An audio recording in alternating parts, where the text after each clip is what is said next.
Hey everyone, in today's video I'm going to give you a couple of quick tips on how to better manage your anger. And the first tip you might be familiar with, but the next two I'm pretty sure you haven't heard before. Now the first one that I'm going to briefly talk about is to really be mindful and try to control your breathing if you feel yourself getting angry. And that means taking deeper breaths in, holding it for a couple of seconds, and then slowly exhaling in a controlled way. And do this a couple of times, and it sort of tricks your body's physiology into calming down. That's why it's used in meditation and other things. Now, the second tip that is very important if you're married or if you find yourself getting angry around certain people is to preemptively have a plan about what to do if you find yourself getting angry. Now, typically we'd call this like a timeout plan. And so you would strategize with your partner, maybe come up with like a hand signal or something to signify that you need to get away from the situation for a bit. It can be a half hour or just however long you two decide.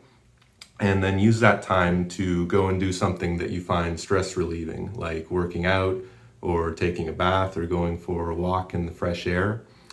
And just make sure that your partner is on board with this plan so they know when that situation happens to give you some space before you go back to the conversation or whatever situation it was that was causing the anger in the first place. And then the third strategy or tip that I have for you is also preventative, is that you really need to kind of curate your environment to make your anger less likely to show up. So, like if you're a recovering alcoholic, one of the things that you need to do, of course, is to prevent yourself from getting into situations that might tempt you to drink.